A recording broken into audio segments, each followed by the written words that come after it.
હવે પત્રાંક 101 આના સંબંધી વાત કરે છે. પત્રાંક 101 મુંબઈ પોષ 1946. જે મનુષ્યો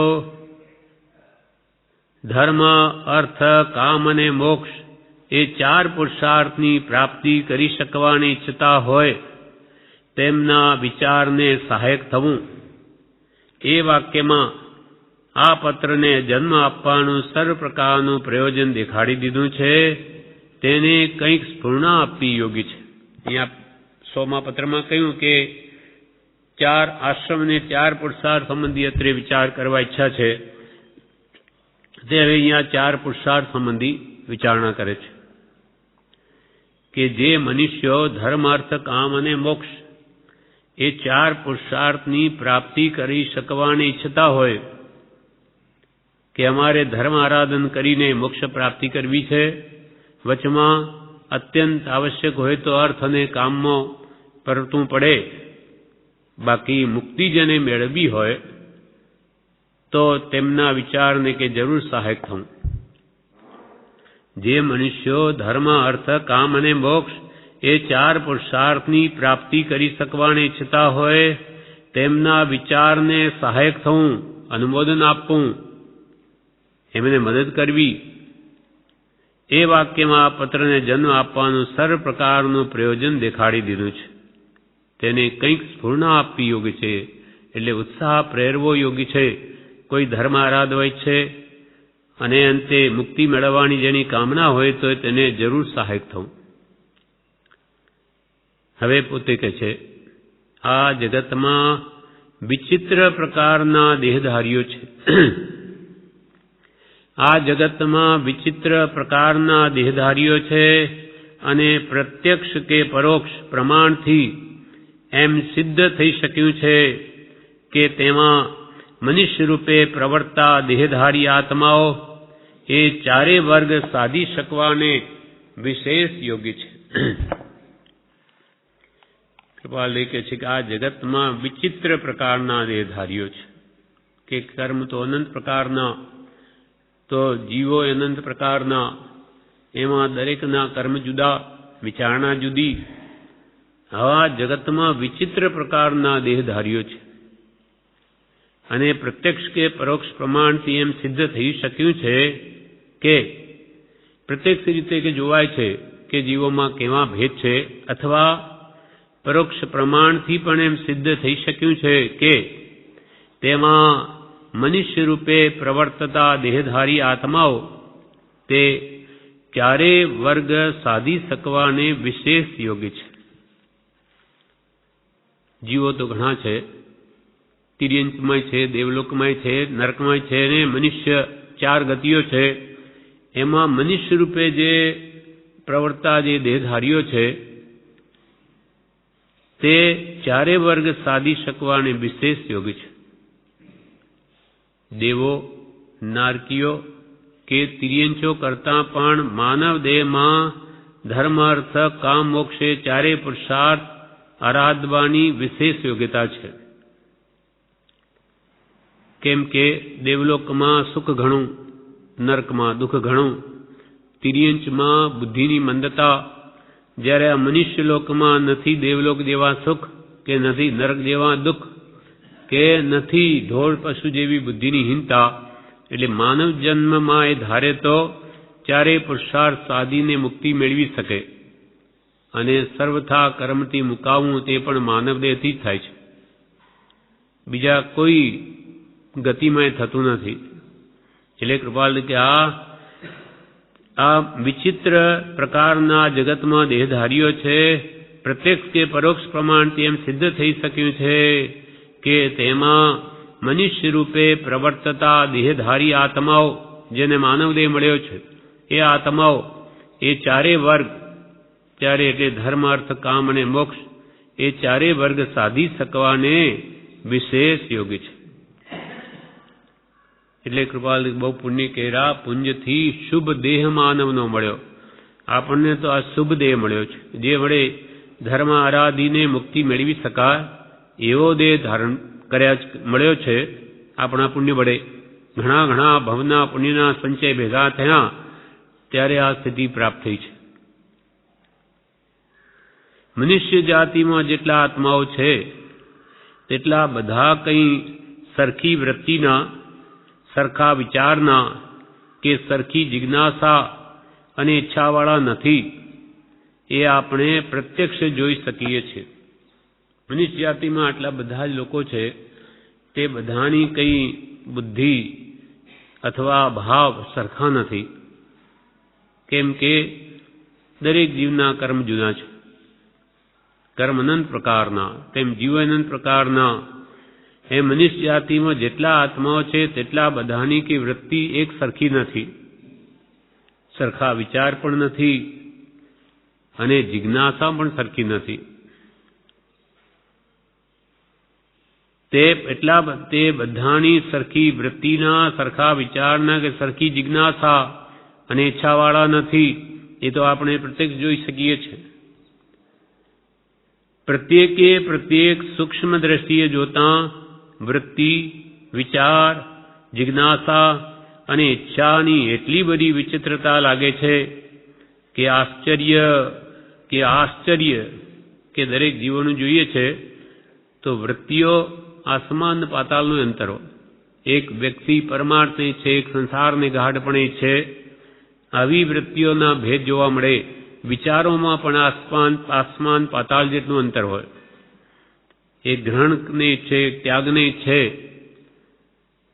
અથવા એકની સંસાર ભોગાદિની જિજ્ઞાસા હોય અને એકને ત્યાગ માર્ગ શ્રેષ્ઠ લાગતો હોય. એમ સૂક્ષ્મ દ્રષ્ટિએ જોતા જીવોની વૃત્તિ, એમનો વિચાર, એમની જિજ્ઞાસા અને ઈચ્છાઓ દરેકની જુદી જુદી વિચિત્ર જણાય છે. દેખાય બધા માનવી, પણ કર્મને આધીન દરેકની ભાવનાઓ જુદી જુદી છે. આશ્ચર્ય છે. કૃપાલદેવ આશ્ચર્ય લખીને આશ્ચર્ય વિરામ મૂકે છે કે આવો માનવ દેહ પામતા છતાં પણ જીવોની વૃત્તિ કેવી. એ આશ્ચર્યનો બહુ પ્રકારે અવલોકન કરતા સર્વ પ્રાણીની અપવાદ સિવાય સુખ પ્રાપ્ત કરવાની જે ઈચ્છા તે બહુ અંશે મનુષ્ય દેહમાં સિદ્ધ થઈ શકે છે. તેવું છતાં તેઓ સુખને બદલે દુઃખ લઈ લે છે.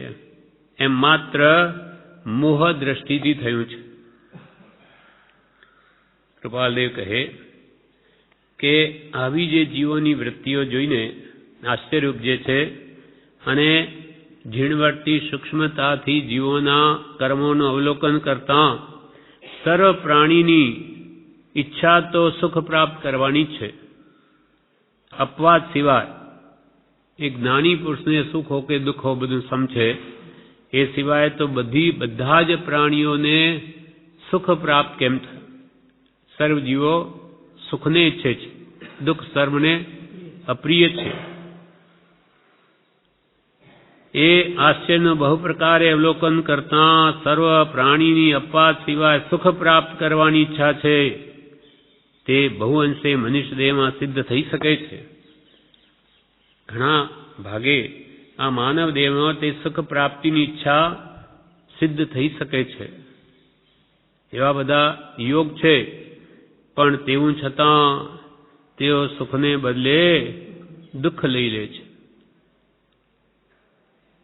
સુખ જેમાંથી દુઃખ ઉત્પન્ન થાય એવા ઇન્દ્રિયના વિષય કશાયમાં સુખ માની બેઠો. એટલે બમૂલ્ય તત્વ વિચારમાં કૃપાલદેવે લખ્યું, સુખ પ્રાપ્ત કરતા સુખ ટળે છે, લેશે લખે લહો ક્ષણ ક્ષણ ભયંકર ભાવ મરણે કા અહો રાચી રહો. ભયંકર ભાવ મરણ રાગ દેશના ભાવો કરી ને પ્રતિ સમયે દુઃખને વધારે છે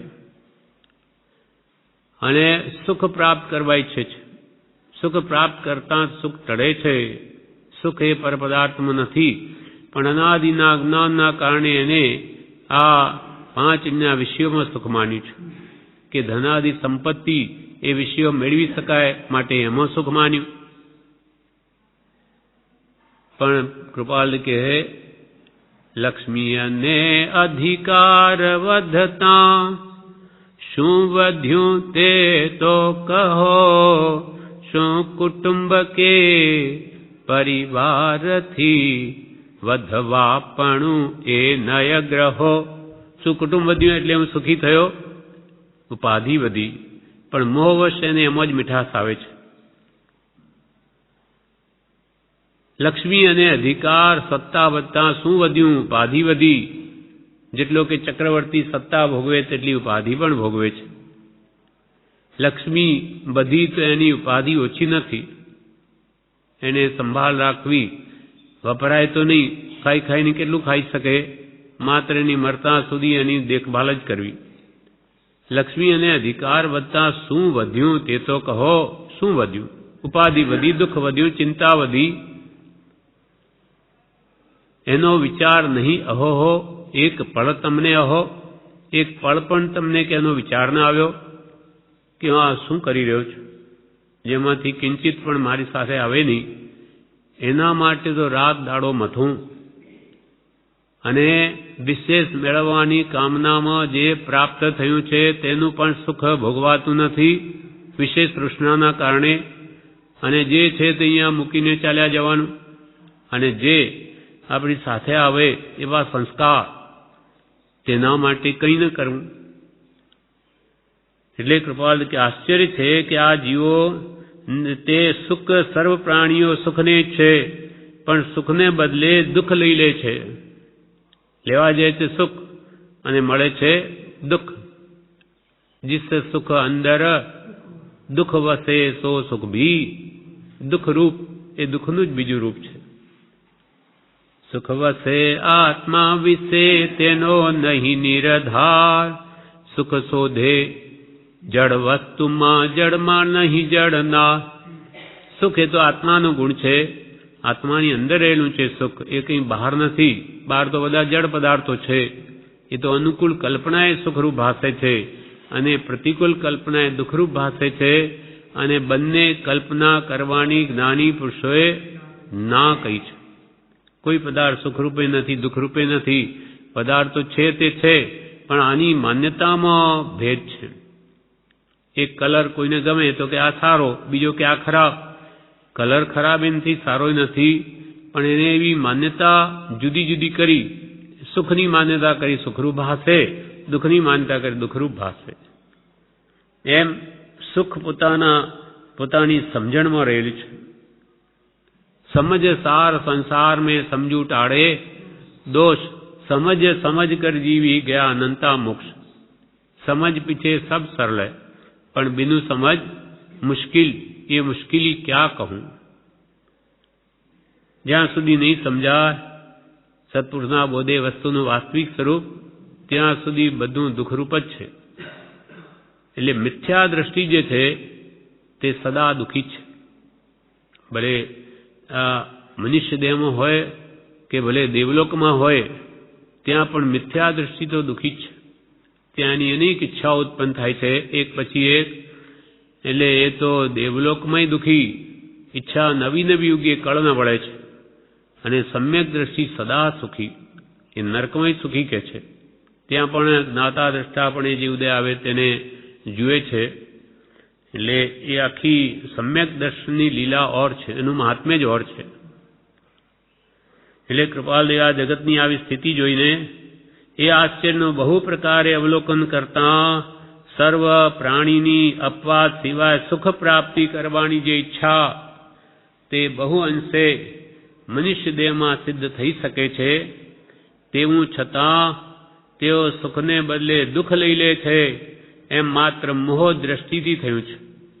ઉપજે મોહ વિકલ્પથી સમસ્ત આ સંસાર અંતર્મુખ અવલોકતા વિલેસ થતા નહીં વાર. મોહ એટલે અજ્ઞાન, દર્શન મોહ.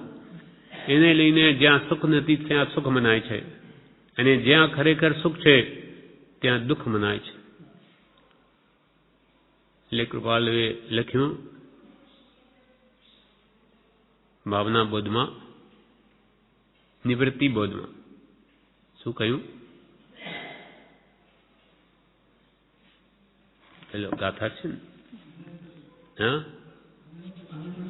હા, અનંત સુખ નામ દુઃખ ત્યાં રહી ન મિત્રતા, અનંત દુઃખ નામ સુખ પ્રેમ ત્યાં વિચિત્રતા, ઉઘાડ ન્યાય નેત્ર ને નિહાળ રે નિહાળ તો, નિવૃત્તિ શીઘ્રમેવ ધારી તે પ્રવૃત્તિ બાળ તું. જ્યાં આનંદ સુખ છે અને નામ માત્ર દુઃખ છે તે તો એને દુઃખરૂપ ભાષે, અને જ્યાં અનંત દુઃખ છે, નામ માત્ર સુખ છે અને સુખરૂપ ભાષે, આ બધું કોણ કરાવે? આ મિથ્યાત્વ, અજ્ઞાન, દર્શનમાં વિપરીત માન્યતા કરાવે અને રઝળાવે છે સંસારમાં. તે કૃપાલ તેવું છતાં તેઓ સુખને બદલે અજ્ઞાનના કારણે દુઃખ લઈ લે છે, એમ માત્ર મોહ દ્રષ્ટિથી થયું છે. અનાદિનો મોહ તે સત્પુરુષના બોધથી હણાય છે. હણે બોધ વિતરાગતા અચૂક ઉપાયામ કર્મ મોહનીય ભેદ બે, મોહનીય કર્મના બે ભેદ, દર્શન અને ચારિત્ર. દર્શન મોહનીય કર્મમાં સત્પુરુષના બોધથી જણાય. જેમ જેમ વસ્તુનું વાસ્તવિક સ્વરૂપ જ્ઞાની પુરુષના ઉપદેશથી જાણવામાં આવે, સમજવામાં આવે, વિચારવામાં આવે, તેમ તેમ વિપરીત માન્યતાઓ ટળતી જાય છે. જ્યાં ખરું સુખ છે ત્યાં આત્માની શ્રદ્ધા થતી જાય અને પર પદાર્થો પ્રત્યે રુચિ હટતી જાય અને તેને પછી ખરી આત્મા પ્રાપ્તિની જિજ્ઞાસા જાગે છે, સ્વરૂપ સુખની. તે પછી શાશ્વત સર્વકાળને માટે સ્વરૂપાનંદમાં લીન થાય છે. એટલે કૃપાલ કે આશ્ચર્ય છે આ જગતનું સ્વરૂપ જોઈને. એ આશ્ચર્યનું બહુ પ્રકારે અવલોકન કરતા સર્વ પ્રાણીની અપવાદ સેવા એ જ્ઞાની પુરુષને સુખ દુઃખ બધું સમ છે. સુખ પ્રાપ્તિ કરવાની જગતજીવોની ઈચ્છા તે બહુ અંશે મનુષ્ય દેહમાં સિદ્ધ થઈ શકે છે. એ ધારે તો શાશ્વત સુખ શાંતિ પણ મેળવી શકે છે આ માનવ દેહમાં. તેવું છતાં, એવી બધી જોગવાઈ છતાં, દેવ દુર્લભ માનવ દેહ મળેલો છતાં સમ્યક દ્રષ્ટિ દેવો તો આ માનવ દેહને ઈચ્છે દેવલોકમાં કે શીઘ્ર મને મનુષ્ય જન્મ મળે ને મારા આત્માનું કલ્યાણ કરું. તેવી આપણને બધી જોગવાઈ છતાં આ મનુષ્ય દેહમાં તેઓ સુખને બદલે દુઃખ લઈ લે છે. એ માત્ર મોહ દ્રષ્ટિથી થયું છે. આ પ્રમાણે આ પત્ર પૂરો થયો. વિશેષ આપણે આવતીકાલ લઈશું. વચનામૃત પત્રાંક 102. પત્રાંક 102 કોના ઉપર છે? નામ નથી.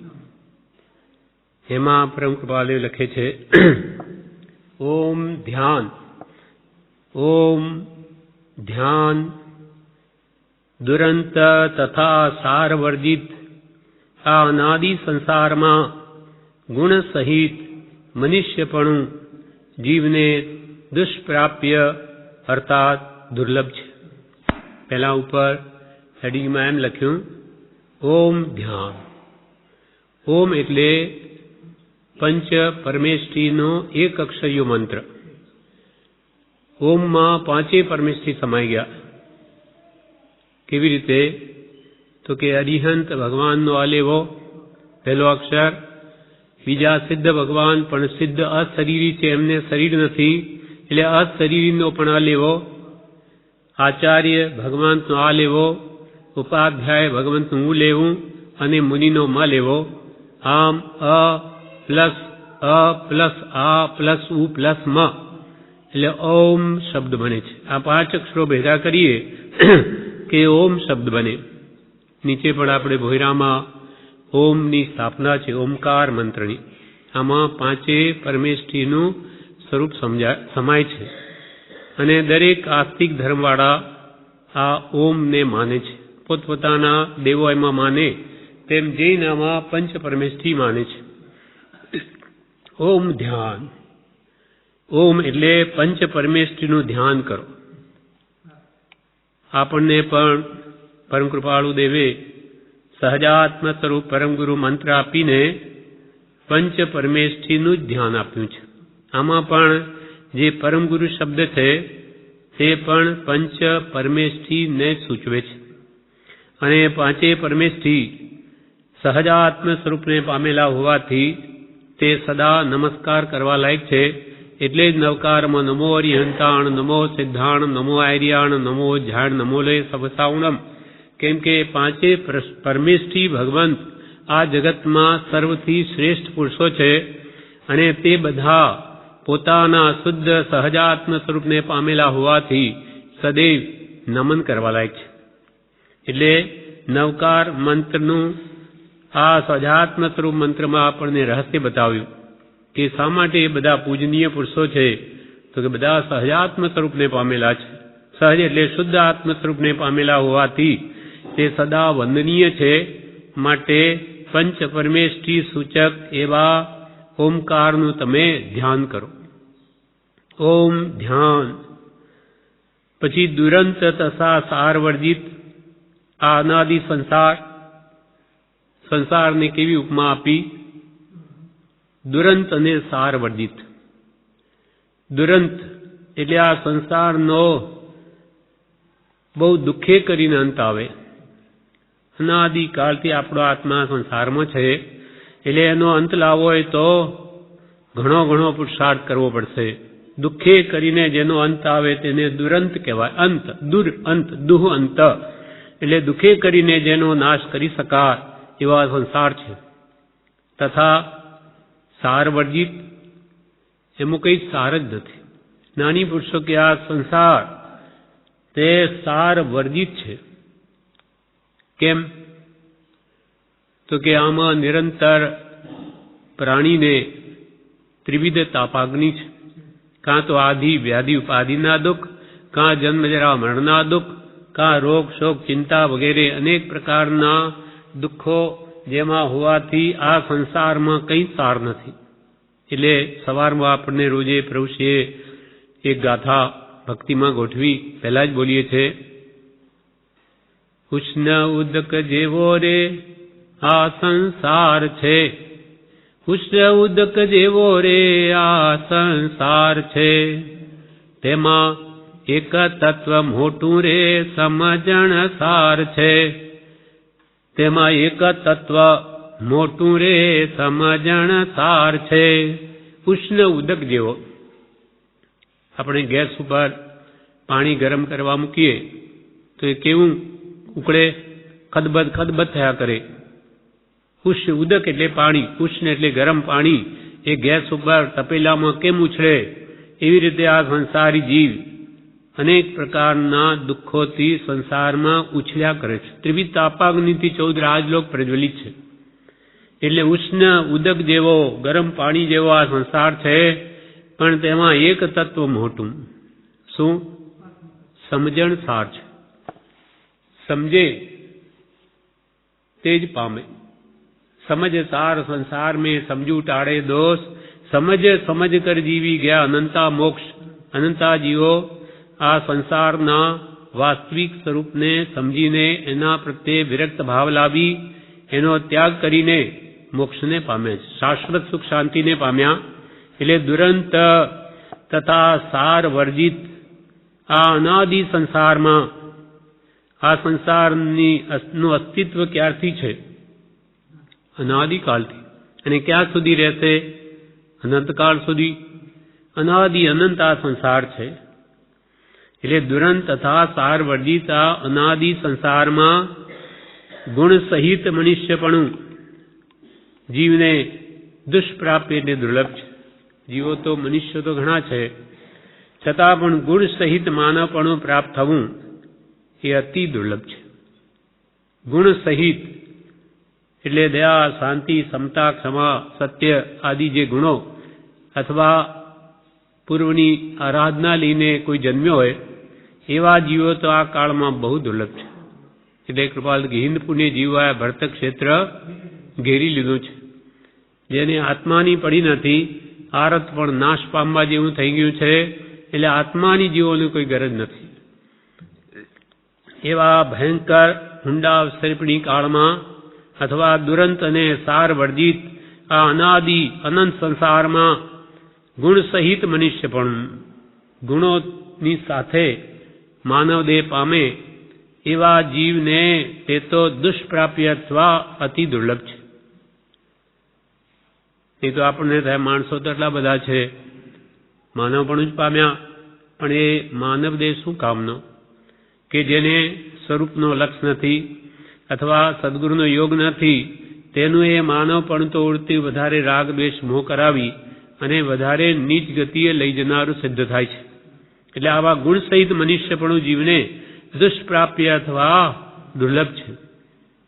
હવે આગળ કૃપાલદેવ કહે છે, હે આત્મન, તે જો આ મનુષ્યપણું કાકતાલીય ન્યાયથી પ્રાપ્ત કર્યું છે, તો તારે પોતામાં પોતાનો નિશ્ચય કરીને પોતાનું કર્તવ્ય સફળ કરવું જોઈએ. આ મનુષ્ય જન્મ સિવાય અને કોઈ પણ જન્મમાં પોતાના સ્વરૂપનો નિશ્ચય નથી થતો. આ કારણથી આ ઉપદેશ છે. બીજા પેરેગ્રાફમાં કૃપાલદેવે કહ્યું કે ગુણ સહિત માનવ દેહપણું પ્રાપ્ત થવું તો અત્યંત દુષ્કર, છતાં પણ હે આત્મન, આપણા આત્માને આપણે બોધ આપવો. કૃપાલ, હે આત્મન, તે જો આ મનુષ્યપણું કાકતાલીય ન્યાયથી પ્રાપ્ત કર્યું છે, છતાં તને તો કાકતાલીય ન્યાયથી માનવ દેહ મળી ગયો. જેમ કાકતાલીય ન્યાય કોને કહેવાય? તો કે તાડના વૃક્ષ ઉપર કાગડાનું બેસવું અને ફળનું પડી જવું, એ યુગાનુયુગ બને છે, બાકી કંઈ એ કાગડાએ ફળ તોડ્યું નથી. તેમ તને પણ આ અકામ નિર્જરા કરતા માનવ દેહ મળી આવ્યો. હે આત્મન, તે જો આ મનુષ્યપણું કાકતાલીય ન્યાયથી પ્રાપ્ત ઓચિંતું તને મળી ગયું છે, તો હવે તારે શું કરવું જોઈએ? તો તારે પોતામાં પોતાનો નિશ્ચય કરીને પોતાનું કર્તવ્ય સફળ કરવું જોઈએ. પોતામાં પોતાનો નિશ્ચય. પોતે કોણ છે? દેહથી ભિન્ન આત્મા છે. તો એ તારા આત્માનો તને પોતે જ નિશ્ચય કરીને તારા આત્માની શુદ્ધિ કરવી જોઈએ, અથવા આત્માનું જે શુદ્ધ સહજાત્મ સ્વરૂપ પદ છે ત્યારે મેળવવું જોઈએ. કેમ? તો કે જે સ્વરૂપ સમજ્યા વિના પામ્યો, દુઃખ અનંત દુઃખ ભૂતકાલે તું પામ્યો તારા સ્વરૂપના અજ્ઞાનના કારણે, તો હવે તને આ કાકતાલીય ન્યાયથી પણ જો માનવ દેહ મળી ગયો છે, તો તારે તારા સ્વરૂપને જાણીને તારું કર્તવ્ય હવે સફળ કરવું જોઈએ. કેમ કે વારંવાર આવા માનવ દેહ મળતા નથી. તો તારે પોતામાં પોતાનો નિશ્ચય કરીને પોતાનું કર્તવ્ય સફળ કરવું જોઈએ. હવે છપની શ્રદ્ધા કરી લેવી જોઈએ કે હું દેહથી ભિન્ન આત્મા છું. એ દેહાદિથી ભિન્ન આત્મા ઉપયોગી સદા અવિનાશ, એમ જાણે સદગુરુ ઉપદેશ શિરે કહ્યું જ્ઞાન તેનું નામ ખાસ. આ ખાસ મૂળભૂત જ્ઞાન છે. તે તારે આ કાકતાલીય ન્યાયથી પણ માનવ દેહ મળ્યો, તો આ કાર્ય સિદ્ધિ તારે કરી લેવી જોઈએ. એમ આપણને કૃપાલદેવ કહે છે, આ મનુષ્ય જન્મ સિવાય અન્ય કોઈ પણ જન્મમાં પોતાના સ્વરૂપનો નિશ્ચય નથી થતો. મુખ્યત્વે આ માનવ દેહ સિવાય બીજી કોઈ પણ યોનિમાં ગતિમાં પોતાના સ્વરૂપનો નિશ્ચય નથી થતો. મોટે ભાગે એમ જ છે. તિર્યંચો પણ જ્ઞાન પામે, દેવો પણ સમકિત પામે, નરકમાં બી થાય છે, પણ એ કેટલા નહીવત. બાકી મોટે ભાગે બધા જીવો આ મનુષ્ય જન્મથી જ પોતાના સ્વરૂપનો નિશ્ચય કરે છે. અને જે બીજા વહમમાં પણ જે સમ્યક દર્શન પામે છે, તેનું કારણ પણ મનુષ્ય વહમમાં પડેલા સંસ્કાર છે. તે સંસ્કાર ત્યાં કામ આવે છે. ત્યાં જે કંઈ પણ આરાધના કરી હોય એ સંસ્કાર લઈને દેવલોકમાં ગયો હોય, ઊંડે ઊંડે ભાવો પડ્યા હોય, તો એને નિમિત્ત મળતા ફરી જાગૃત થઈ સમ્યક દર્શન થઈ જાય છે. જેમ કે લક્ષ્મણને સીતાજીએ ત્યાં નરકમાં જઈને સમ્યક દર્શન કરાવ્યું. એમ જે દેવલોકમાં બી કેટલા ભગવાન તીર્થંકરોના પંચકલ્યાણકમાં જાય છે, ત્યારે એમને પણ આ બધાને ભક્તિ કરતા જોઈને એને પણ શ્રદ્ધા થઈ જાય છે. તો આવું બને, પણ મુખ્યત્વે તો એ સંસ્કાર મૂળભૂત પડવાનું કારણ માનવ દેહ છે. એટલે કૃપાલ કે આ મનુષ્ય જન્મ સિવાય અન્ય કોઈ પણ જન્મમાં પોતાના સ્વરૂપનો નિશ્ચય નથી થતો, મોટે ભાગે એમ છે એટલે એમ કહ્યું. આ કારણથી આ ઉપદેશ છે. આ કારણથી તમને આ ઉપદેશ કરીએ છે કે આ ભાવમાં તમે સંસ્કાર પાડી લો તો એ તમને કોઈ પણ યોનિમાં તમારો જવાનું થશે, એ સંસ્કાર તમને ત્યાંથી તમારો ઉદ્ધાર કરી લેશે. એના ઉપર એક શેઠનું દ્રષ્ટાંત કહ્યું. એક શેઠ પોતાના પુત્રને રોજે દર્શન કરવાનું કહે તો માને જ નહીં, કોઈ રીતે એને બેસે જ નહીં એ વાત. એટલે પિતાએ જાણ્યું કે હવે શું કરવું, તો એ પોતાના ઘરમાં મંદિર કરે તો એ તો દર્શન કરવા ન જાય. એટલે એને શું કર્યું કે ઘરના પ્રવેશ દ્વારની સામે જ મૂર્તિ મૂકી દીધી. એટલે પેલો ઘરમાં આવે ત્યાર તો એના ઉપર નજર પડે જ, ભલે એને દર્શન ન કરવા હોય તો પણ. અને બારણું પણ આવું નાનું કરાવ્યું કે ત્યાં માથું નીચે નમાવી જ અંદર જાય. હવે એ સંસ્કાર એને પૂર્વભાવમાં કામ લાગે છે. ત્યાંથી મળી એ શેઠ પુત્ર સ્વયંભૂ રમણ સમુદ્રમાં માછલી થાય છે, માછલું બને છે. ત્યાં બધા જ આકારના મચ્છ હોય છે, માછલા હોય. તો એક મૂર્તિ આકારનું માછ એને જોવામાં આવ્યું. તે જોતા તેને થયું કે આ મેં કંઈ જોયેલું છે, આ મેં કંઈ જોયેલું છે. તો એમ જોતા જોતા એને જાતિ જ્ઞાન થઈ ગયું અને પૂર્વભાવ યાદ આવી ગયો. તો કે હું શેઠ પુત્ર હતો, મારા પિતાએ મને ઘણી શિક્ષા આપેલી, છતાં મેં ત્યાં કંઈ પણ આરાધના ન કરી, તેના પરિણામે અહીંયા મને આ અવતાર લેવો પડ્યો છે, આ જન્મ લેવો પડ્યો. એમ વિચારતા પછી એને ત્યાં ભાવ ઉપજે છે અને એ ત્યાં પછી માછલા જ ખાય. એટલે ત્યાં કે છે કિનારે આવીને પોતાનો દેહ ત્યાગ કરી દે છે અને ત્યાંથી જ સ્વર્ગમાં જાય છે. એટલે મનુષ્ય જન્મ આવા પડેલા સંસ્કાર તે બીજા ભાવમાં પણ એને કામ લાગે છે. એટલે કૃપાલ અહીંયા કહે તું પણ હવે આવા સંસ્કાર પાડ કે તને આવો અમૂલ્ય માનવદેહ મળી ગયો છે. દુરંત તથા સાર વર્જિતા અનાદિ સંસારમાં ગુણ સહિત મનુષ્યપણું જીવને દુષ્પ્રાપ્ય અર્થાત દુર્લભ છે. હે આત્મન, તે જો આ મનુષ્યપણું કાકતાલીય ન્યાયથી પ્રાપ્ત કર્યું છે તો તારે પોતામાં પોતાનો નિશ્ચય કરીને પોતાનું કર્તવ્ય સફળ કરી લેવું જોઈએ, છપની શ્રદ્ધા કરી લેવી જોઈએ. આ મનુષ્ય જન્મ સિવાય મુખ્યત્વે અન્ય કોઈ પણ જન્મમાં પોતાના સ્વરૂપનો નિશ્ચય નથી થતો. આ કારણથી આ ઉપદેશ છે. કેમ કે બીજા કોઈ ભમમાં આ કાર્ય બનતું નથી. આ કારણથી આ ઉપદેશ કરીએ છે કે તમે આ માનવ દેહનો પૂરેપૂરો ઉપયોગ કરી લો. કેમ કે જે સ્વરૂપ સમજ્યા વિના પામ્યો દુઃખ અનંત, તે સ્વરૂપને હવે સમજી લે. હવે આ માનવ દેહમાં શું કરવું મળ્યો છે તો એ આગળ વાત કરે કે અનેક વિદ્વાનોએ પુરુષાર્થ કરવો એ જ આ મનુષ્ય જન્મનું ફળ કહ્યું છે. આ પુરુષાર્થ ધર્માદિક ભેદથી 4 પ્રકારે છે. પ્રાચીન મહર્ષિઓએ 1 ધર્મ, 2 અર્થ, 3 કામ અને 4 મોક્ષ એમ 4 પ્રકારનો પુરુષાર્થ કહ્યો છે. આ પુરુષાર્થમાં પ્રથમના 3 પુરુષાર્થ નાશ સહિત અને સંસાર રોગથી દૂષિત છે. હવે આ માનવદેવને કેમ સાર્થક કરવો? તો કે પુરુષાર્થ વગર કોઈ પણ કાર્યની સિદ્ધિ થતી નથી. એમ વિદ્વાનો એટલે જ્ઞાની પુરુષે આ વાત કરી છે. અનેક વિદ્વાનોએ પુરુષાર્થ કરવો એ જ આ મનુષ્ય જન્મનું ફળ કહ્યું છે. તમારે માનવદેહ મળ્યો છે તો હવે પુરુષાર્થ કરો. જો ઈચ્છો પરમાર્થ તો કરો સત્ય પુરુષાર્થ. પુરુષાર્થ તો બધા કરે, કોણ નવરા છે? પણ કરો સત્ય પુરુષાર્થ. ભવસ્થિતિ આદિ નામ લઈ છેદો. નહીં આત્મા કે ભવસ્થિતિ પાકશે ત્યારે કરીશું, પાકી જ ગઈ. તારા મનમાં જો હોય કે મારે કરવું જ છે તો ભવસ્થિતિ પાકી જ સમજવી. પુરુષાર્થને કૃપાલદેવ મુખ્યતા આપવા કહ્યું, બીજું કંઈ યાદ કરવું નહીં. પછી કર્મ હાથ હાલશે ત્યારે જોઈ લેવા છે. અનેક વિદ્વાનોએ પુરુષાર્થ કરવો એ આ મનુષ્ય જન્મનું ફળ કહ્યું છે. આ પુરુષાર્થ 4 પ્રકારનો. ધર્માદિક, ધર્મ, અર્થ, કામ અને મોક્ષ. ધર્માદિક ભેદથી 4 પ્રકારે છે.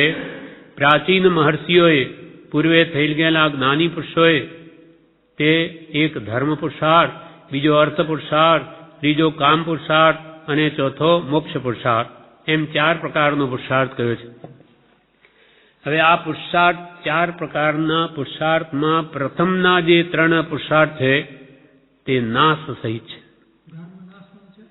ધર્મ નાશ એવી રીતે કે આજે આપણે માનો ધર્મ કરીએ, કાલે છૂટી જાય, છોડી દઈએ ધર્મ કરવાનું, તો આપણે મન તો નાશ જ થયું.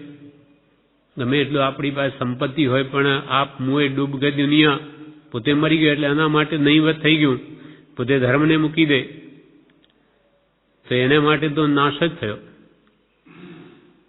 એમ મોક્ષ પુરુષાર્થ જ એક એવો છે કે જે એકવાર પ્રાપ્ત થઈ કદી નાશ ન પામે. એટલે આ પુરુષાર્થમાં પ્રથમના 3 પુરુષાર્થ નાશ સહિત અને સંસાર રોગથી દૂષિત. તો કે આ ધર્મ કેમ સંસાર રોગથી દૂષિત? તો કે ધર્મથી પુણ્ય બંધાય અને પુણ્યને જે જીવ ધર્મ માની લે તો તે પણ સંસાર રોગથી દૂષિત થઈ ગયો. કે આ ધર્મ છે તે કંઈ પુણ્ય બાંધવા માટે નથી. પુણ્યનો ફળ તો સ્વર્ગ લોકાદિ કે આ ભૌતિક સમૃદ્ધિ છે એના માટે ધર્મ નથી. ધર્મ તો આત્મ સ્વભાવની પ્રાપ્તિ કરવા માટે છે. પણ જો સદગુરુ ન મળે તો એને પુણ્યબંધનો જ લક્ષ થઈ જાય, એટલે એ પણ સંસાર રોગથી દૂષિત થઈ ગયો. આ પુરુષાર્થમાં પ્રથમના 3 પુરુષાર્થ નાશ સહિત અને સંસાર રોગથી દૂષિત છે એમ જાણીને તત્વોના જાણનાર જ્ઞાની પુરુષ, તત્વોને જાણનાર સર્વજ્ઞ પુરુષોએ તે અંતનો પરમ પુરુષાર્થ અર્થાત મોક્ષ સાધન કરવામાં જ તે યત્ન કરે છે. એટલે જ્ઞાની પુરુષોએ કહ્યું કે આ જે અંતિમ ચોથો પુરુષાર્થ છે તે પરમ પુરુષાર્થ છે. એવા મોક્ષ સાધનમાં જ યત્ન કરે છે, કારણ કે મોક્ષ નાશ રહિત અવિનાશી છે. મોક્ષ કેવો? નાશ રહિત.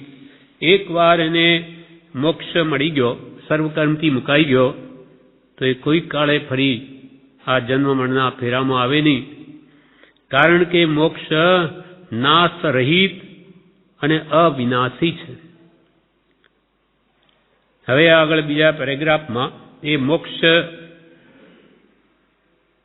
સ્વરૂપ જણાવે છે કે પ્રકૃતિ, પ્રદેશ, સ્થિતિ અને અનુભાગરૂપ સમસ્ત કર્મોના સંબંધના સર્વથા નાશરૂપ લક્ષણવાળો તથા જે સંસારનો પ્રતિપક્ષી છે તે મોક્ષ છે.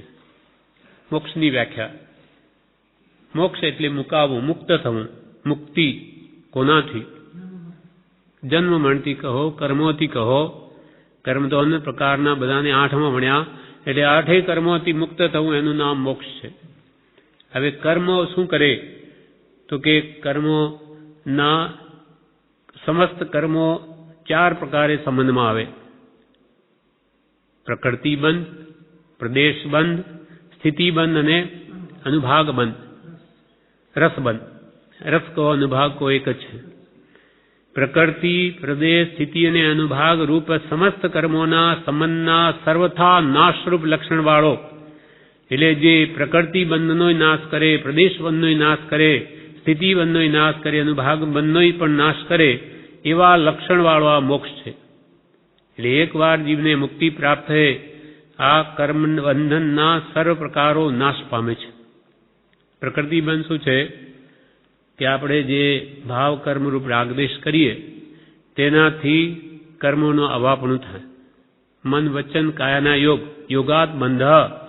એટલે મનની પ્રવૃત્તિ, વચનની પ્રવૃત્તિ કે કાયાની પ્રવૃત્તિ જેટલી થાય તે પ્રમાણે કર્મણ વર્ગણાઓ તે આપણા તરફ આકર્ષાય છે અને જેવા ભાવો હોય તે પ્રમાણે બંધ થઈ જાય છે.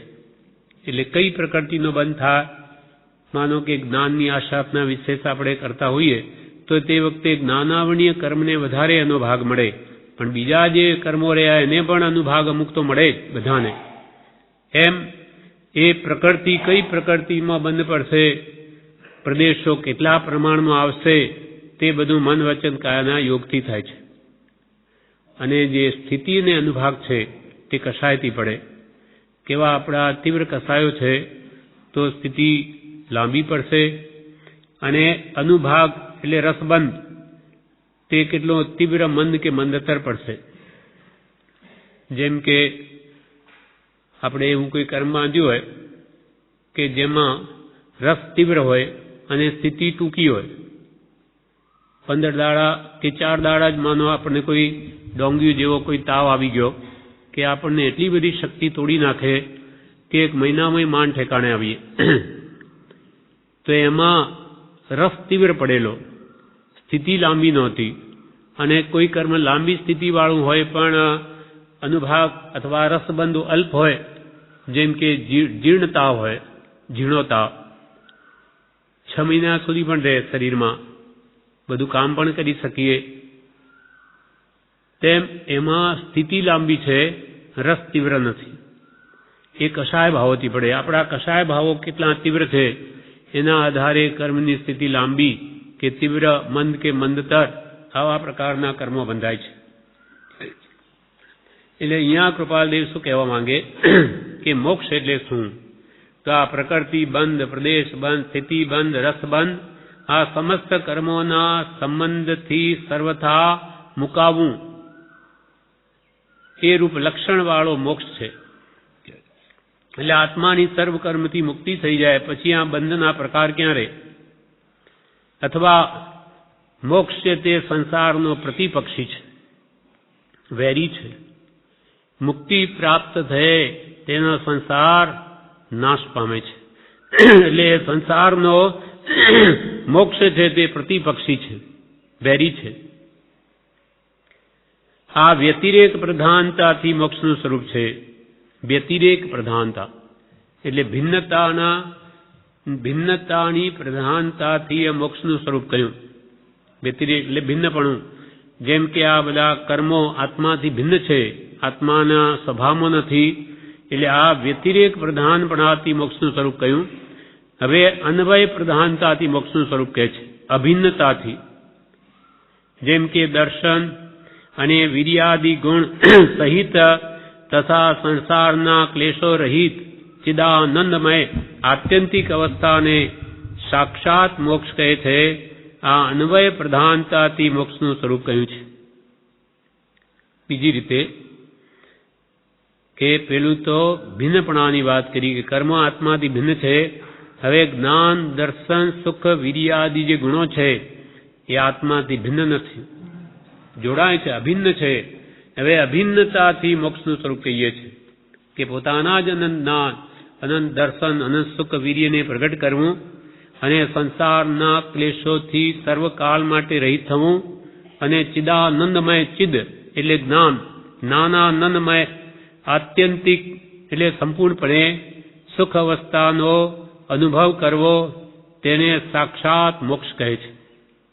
જેમ કે અરિયંત ભગવાન, કેવડી ભગવાન આ દેહમાં રહ્યા છતાં મોક્ષ સુખને અનુભવે, કેમ કે એમના જ્ઞાનાવણીય, દર્શનાવણીય અંતરાય અને મોહ નાશ પામી ગયા. આ અન્વય પ્રધાનતાથી મોક્ષનું સ્વરૂપ કહ્યું. અભિન્નતાથી, આ ગુણો આત્માની સાથે અભિન્ન છે, જોડાયેલા છે. દર્શન અને વીર્યાદિ ગુણ સહિત તથા સંસારના ક્લેશોથી રહિત ચિદાનંદમય આત્યંતિક અવસ્થાને સાક્ષાત મોક્ષ કહે છે. આ અન્વય પ્રધાનતાથી મોક્ષનું સ્વરૂપ કહ્યું છે. વળી મુક્તિનું સુખ કેવું તે વળી એક પેરેગ્રાફથી કૃપાલને સમજાવે કે જેમાં ઇન્દ્રિયોની જરૂરત જ નથી, ઇન્દ્રિયાતીત સુખ છે. હમણાં જે આપણે ભૌતિક સંસારિક સુખનો અનુભવ કરીએ તે તો ઇન્દ્રિયોથી કરીએ છીએ. કંઈ જીવ ઉપર કંઈ મૂકીએ તો સ્વાદ આવે, વસ્તુ દૂર પડીએ સ્વાદ ના આવે, પણ આમાં તો કોઈ પર પદાર્થની જરૂરત જ નથી. પોતાના સ્વભાવમાંથી જ ઉત્પન્ન થયેતું અનંત સુખ છે. એટલે મોક્ષ સુખ એવું છે જેમાં અતિન્દ્રિય, ઇન્દ્રિયોની જરૂર નથી, ઇન્દ્રિયોથી અતિક્રાંત એટલે ઇન્દ્રિયોની હદને વટાવીને બહાર ગયેલું, અર્થાત ઇન્દ્રિયોથી અગોચર, ઇન્દ્રિયોથી જણાય નહીં મોક્ષ સુખ. જેમાં અતિન્દ્રિય, ઇન્દ્રિયોથી અતિક્રાંત, વિષયોથી અતીત, 5 ઇન્દ્રિયના વિષયોથી જુદું, ઉપમા રહિત, જેની ઉપમા આ સંસારના કોઈ પણ સુખ સાથે આપી શકાય નહીં. કોઈ પૂછે કે ભગવાને એ સુખ અનુભવ્યું તો ભગવાન કહે નહીં કે આવું સુખ છે, તો આપણને પણ વિશ્વાસ આવે તો કે એ સુખ કહી શકાય એવું જ નથી. જે પદ શ્રી સર્વજ્ઞે દીઠું જ્ઞાનમાં કહી શક્યા નહીં પણ તે શ્રી ભગવાન જો તે સ્વરૂપને અન્ય વાણી તે શું કહે અનુભવ ગોચર માત્ર રહ્યું તે જ્ઞાન જો અપૂર્વ અવસર એવો ક્યારે આવશે. એટલે અહીંયા કૃપાલ કે સુખ કેવું છે? અતિન્દ્રિય, ઇન્દ્રિયોથી અતિક્રાંત, વિષયોથી અતીત અને ઉપમા રહિત, જેને કોઈ ઉપમા આપી શકાય એવો કોઈ પદાર્થ જ આ જગતમાં નથી. એના ઉપર કૃપાલદેવે મોક્ષમાળામાં એક દ્રષ્ટાંત કહ્યું છે કે મોક્ષ સુખ કેવું આપણને કઈ ખ્યાલ આવે એના માટે કે ભગવાન મહાવીર સ્વામીને ગૌતમ સ્વામીએ પ્રશ્ન પૂછ્યો. ભગવાનને ગૌતમ સ્વામીએ મોક્ષના અનંત સુખ વિશે પ્રશ્ન કર્યો ત્યારે ભગવાને ઉત્તરમાં એમ કહ્યું, ગૌતમ, એ અનંત સુખ હું જાણું છું, પણ તે કહી શકાય એવી અહીં આગળ કઈ ઉપમા નથી. કઈ ઉપમાથી તને બતાવું કે મોક્ષનું સુખ એવું છે? જગતમાં એ સુખના તુલ્ય કોઈ પણ વસ્તુ કે સુખ નથી એમ બધી એક ભીલનું દ્રષ્ટાંત નીચેના ભાવમાં આપ્યું હતું. ભગવાન મહાવીરે ગૌતમ સ્વામી તો જાણે છે પોતે અનુભવે, પણ આપણા કલ્યાણને માટે ગૌતમ સ્વામીએ આ પ્રશ્ન કર્યો કે બીજા જીવો પણ મોક્ષનું સ્વરૂપ સમજે, એટલે કે મોક્ષનું સુખ શું? ત્યારે ભગવાને એમ કહ્યું કે અહીંયા કોઈ એવું પદાર્થ નથી એવો કે જેની સાથે હું તુલના કરીને સમજાવી શકું. એટલે એક દ્રષ્ટાંત આપ્યું કે એક જંગલમાં એક ભદ્રીક ભીલ તેના બાલ બચ્ચા સહિત રહેતો હતો. શહેરની સમૃદ્ધિની ઉપાધિનું તેને લેશ ભાન નહોતું. શહેરમાં જીવો કયું સુખ અનુભવે એ ભીલને જંગલમાં રહેલા અને કંઈ ખબર નહોતી. એક દિવસે એક રાજા અશ્વ ક્રીડા કરવા માટે તે જંગલમાં નીકળ્યો. તેને બહુ તરસ લાગી ને એમ થયું કે જો હવે પાણી ન મળશે તો હું મરી જઈશ.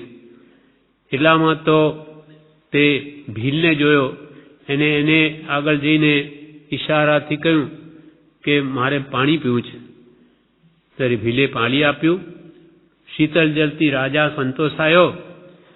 એટલે પોતાને ભીલ તરફથી મળેલા અમૂલ્ય જળદાન કે જીવિત દાન નો પ્રત્યુપકાર કરવા માટે થઈને તે ભીલને સમજાવીને તે રાજાએ પોતાની સાથે લીધો, પોતાના નગરમાં લઈ આવ્યો કે હું પણ એનો કંઈ પ્રત્યુપકાર કરું. એને મને જીવિત દાન આપ્યું.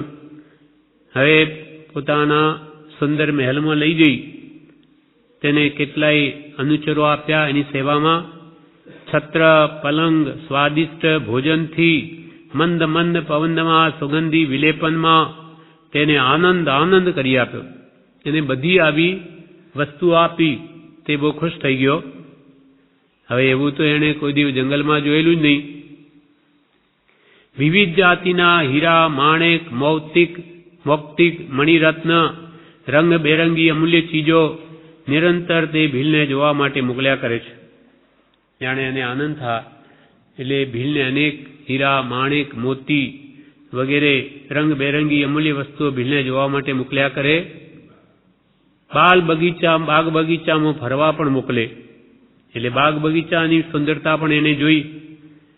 એમ રાજા તેને બહુ સુખ આપતો. હવે એને શું થયું? એક રાત્રે તે સૂઈ રહ્યો હતો અને એને એ ભીલને પોતાના બાલ બચ્ચા સાંભળી આવ્યા.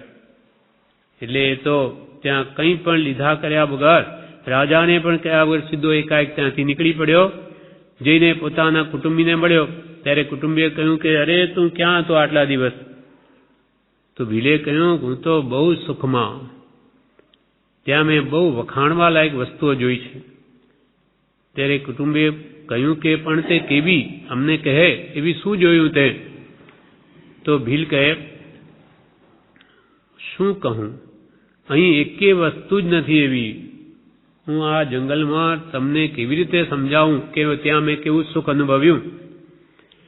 ત્યારે કુટુંબીઓ ભીલના એની પત્ની છોકરાઓ વગેરે હતા એ બોલ્યા કે આ નદી કિનારે કે સમુદ્ર કિનારે જ્યાં રહેતા ત્યાં શંખલા, છીપ, કોડા પડેલા.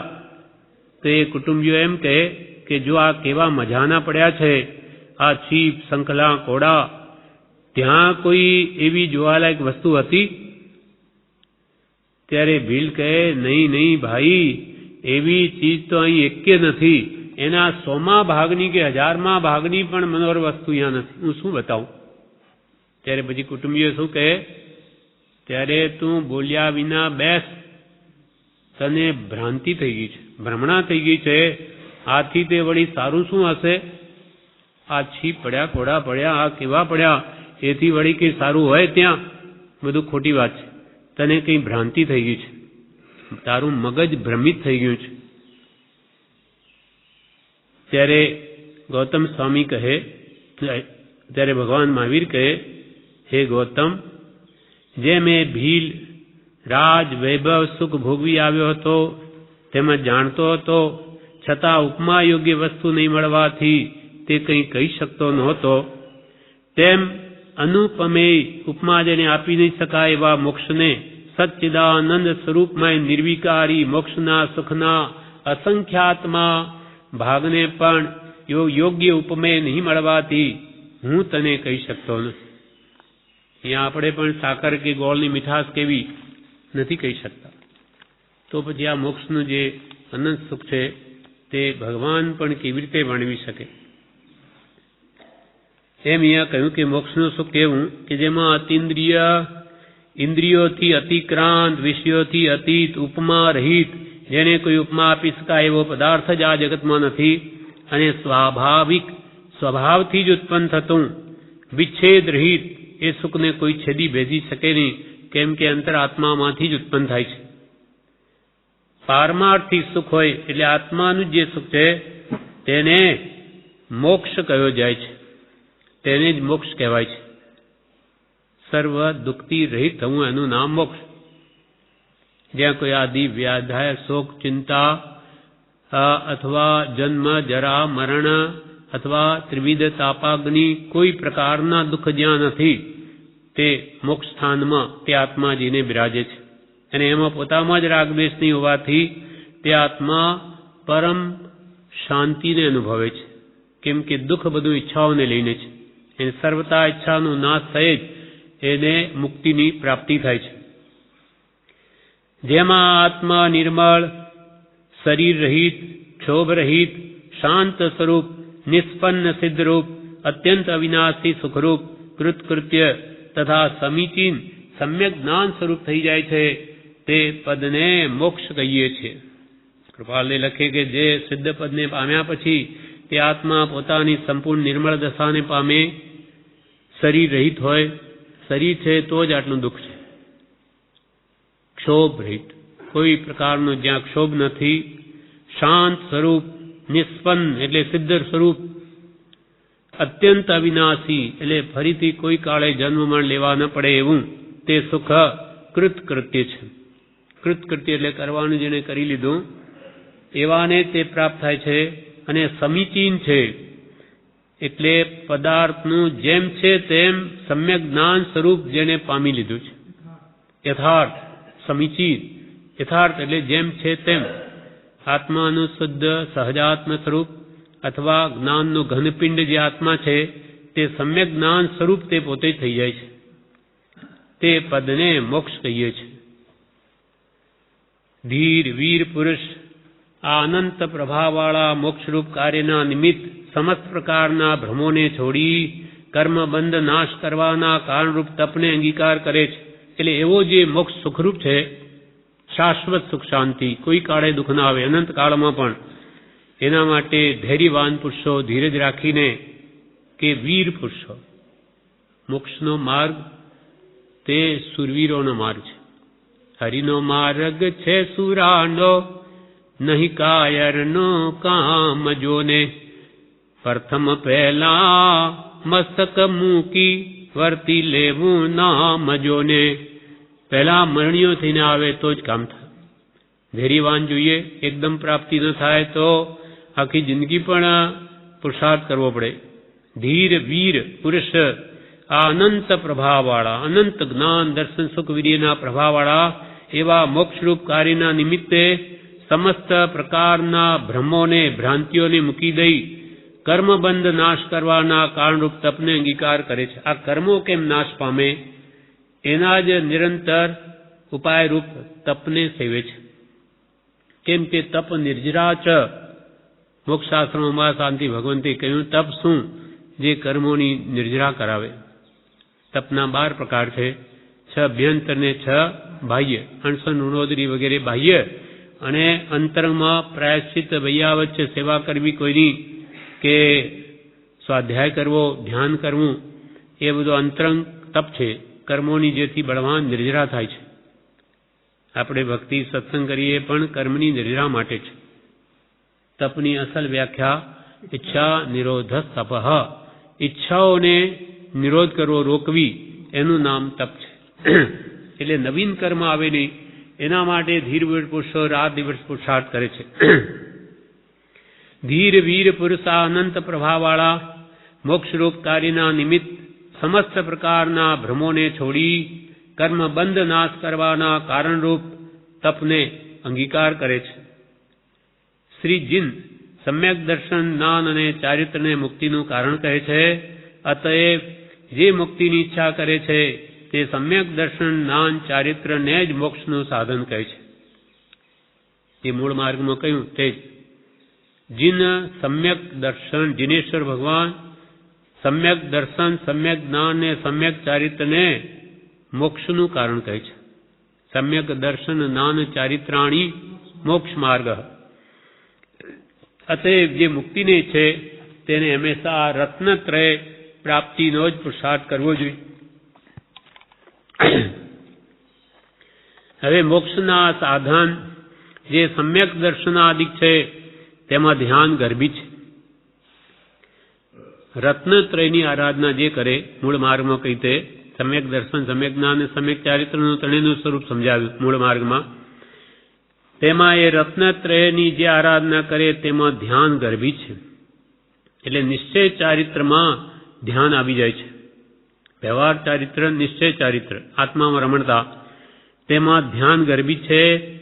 તે કારણ ધ્યાનનો ઉપદેશ હવે પ્રગટ કરતા કહે છે કે હે આત્માન, તું સંસાર દુઃખના વિનાશ અર્થે જ્ઞાનરૂપી સુધારસને પી અને સંસાર સમુદ્ર પાર ઉતરવા માટે ધ્યાનરૂપ વહાણનું અવલંબન કર. કેમ કે રત્નત્રયની આરાધનામાં ધ્યાન ગર્ભી છે, માટે આપણને કૃપાલુ કહે છે કે હે આત્મન, તું આ સંસાર દુઃખના વિનાશ અર્થે, વિનાશ એટલે વિશેષ પ્રકારે એનો જડ મૂળથી સંસારના દુઃખ નાશ પામે તેના માટે તું સમ્યક જ્ઞાનરૂપી સુધારસને પી. જ્ઞાનરૂપી સુધારસ એટલે અમૃત રસ, અમર બનાવી દે એવા જ્ઞાની પુરુષના વચનો છે. જેમ કે આ વચના અમૃતનું નામ જ આવું આપી દીધું, વચનરૂપી અમૃત, ઉપદેશામૃત, ઉપદેશરૂપી અમૃત, બોધામૃત, બોધરૂપી અમૃત, કે જે આત્માને ખરેખર અમર બનાવી દે. એ અમૃત દેવલોકમાં હોય છે એમ કહેવાય છે, પણ જેથી એમ કહેવાય કે આ દેવો તો અમર બની ગયા. અમર એટલે કરોડો અસંખ્યાત વર્ષ સુધી જીવે એટલે અમર કહેવાય. ભલે પણ કાલાંતરે, ભલે મોડે વહેલે, પણ એમને ત્યાંથી તો જવું જ પડે છે, આવવું જ પડે છે. જ્યારે ખરેખર આપણને અમર બનાવનાર તો જ્ઞાનીના વચનામૃત જ છે. એટલે આપણે શ્રીમદ રાજચંદ્ર ગ્રંથને વચનામૃત કહીએ છીએ, શ્રીમદ લઘુરાજ સ્વામીનું ઉપદેશામૃત કહીએ છીએ, બ્રહ્મચારીજીને બોધામૃત કહીએ છીએ. મૃત એટલે અમૃત, ઉપદેશરૂપી અમૃત, બોધરૂપ અમૃત, વચનરૂપ અમૃત. કેમ કે હો શ્રી સત્પુરુષ કે વચનામૃતમ જગહિતકર, આખા જગતને જે તારવા સમર્થ છે એવા ભગવાન વિતરાગોના વચનામૃત છે. મોક્ષના સાધન જે સમ્યક દર્શનાદિક છે તેમાં ધ્યાન ગર્ભી છે. આપણા માટે ધ્યાન કયું? ઔષધ વિચાર ધ્યાન.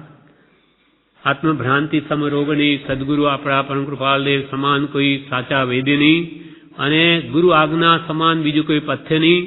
અને ઔષધ શું? વિચારરૂપ ધ્યાન. કૃપાલદેવે જે વચનો કહ્યા હોય તેમાં પ્રભુ શ્રી બ્રહ્મચારીજી આપણને વધારે સ્ફુટ કરીને સમજાવે એનો ભાવ, એટલે આપણે વધારે એ વચનોનો ભાવ સમજાય છે. એટલે એ પુરુષો આપણા પણ ઉપકારી પુરુષો છે કે કૃપાળુ દેવે જે ભગવાન મહાવીરનો મૂળ માર્ગ કયો તે આપણને સમજાવે. તે કારણ ધ્યાનનો ઉપદેશ હવે પ્રગટ કરતા કહે છે કે હે આત્માન, તું સંસાર દુઃખના વિનાશ અર્થે જ્ઞાનરૂપી સુધારસને પી. આ ભગવંતોએ જે વચનરૂપી અમૃત કહ્યું છે, આ ઉપદેશ્યું, એ સુધારસ સમાન છે, એને તું પી અને સંસાર સમુદ્ર પાર ઉતરવા માટે ધ્યાનરૂપ વહાણનું અવલંબન કર. આ વચનોને ખૂબ વાંચ, વિચાર, અને હવે સંસારરૂપી સમુદ્ર તરવાને માટે ધ્યાનરૂપ વહાણનું અવલંબન કર. એટલે નિશ્ચય ચારિત્રમાં સ્થિરતા કર, અથવા તે વચનોને વિચારીને પોતાના સ્વસ્વરૂપમાં સ્થિર થા. બહાર જતી વૃત્તિને રોક. એટલે કૃપાલ ગમે તે જપ તપ ક્રિયા કે શાસ્ત્ર અધ્યયન કરીને એક જ કાર્ય સિદ્ધ કરવાનું છે, તે એ કે જગતની વિસ્મૃતિ કરવી અને સતના ચરણમાં રહેવું, સત્પુરુષના ચરણમાં રહેવું, આજ્ઞામાં રહેવું, આવા સત્સંગ ધામમાં રહેવું, એકાંત સ્થાનોમાં કે જ્યાં નિરંતર એ જ ભાવને પોષણ મળે. આપણા માટે વિચારરૂપ ધ્યાન અહીંયા સારી રીતે થઈ શકે, કોઈ વિક્ષેપ ન હોય.